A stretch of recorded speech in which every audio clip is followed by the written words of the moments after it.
The philosophy behind Picaro is that learning English is fun and engaging.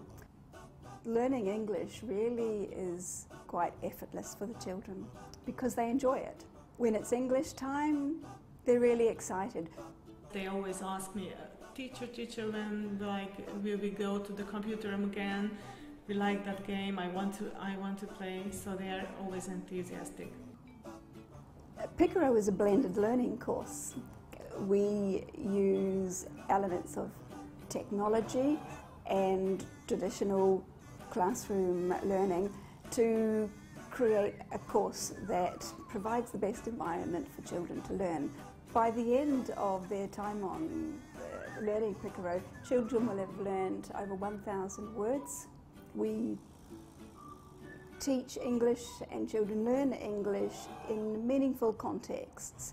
So learning is based on understanding.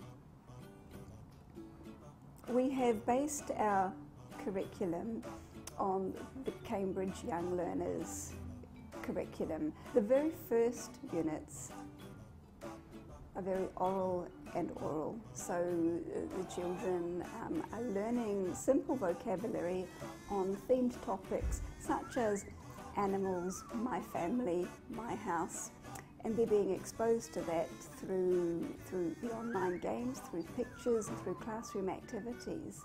In the order of natural language acquisition, children spend a lot of time listening and then a lot of time speaking before we expect them to learn print. So therefore we are following a natural order of language learning. In a way it replicates how children learn language in their mother tongue. So they learn by listening and then eventually they start to speak. And then the more formal skills such as reading and writing come along a little bit later. Each lesson contains 3 stages. The first is presentation, the second is a practice stage, and finally we have a consolidation stage. I'm an English teacher in Hungary. I have been teaching English for 7 years now.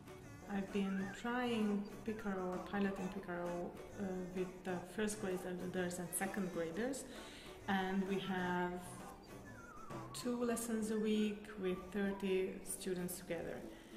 And in these 2 lessons I use the activity book. 50% of my work is based on Picaro. And once a week in the afternoon I go to the computer room with the children and play the Picaro games that correspond to their activity book. I'm monitoring them and I help if they don't understand what to do, because sometimes it happens at the beginning. Then they get accustomed to the game, how it works, and then it's not necessary. But there are some points where they ask, now what should I do? But basically at the computer room they play on their own and they go on in their own pace. So, and it's nice to see how one still plays with, for example, game 2 and the other is at game 5 now, because he understands it or she understands it. Research has shown that the interactive computer games really helps to get the children's interest and maintain it. They can repeat, and repetition is a cornerstone of learning a language. There are some children who like playing silently. They don't respond, they don't speak. But there are some who keep saying what they can hear from the game. They have their headphones on. I hear that they always repeating.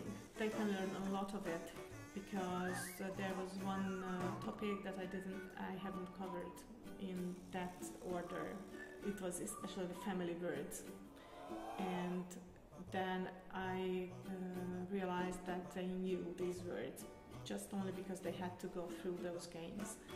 Pelmanism is simply a matching game to learn and practice vocabulary.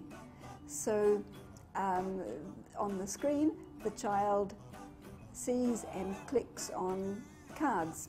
They turn over, and if the two cards have the same picture, they match and they get to keep those cards.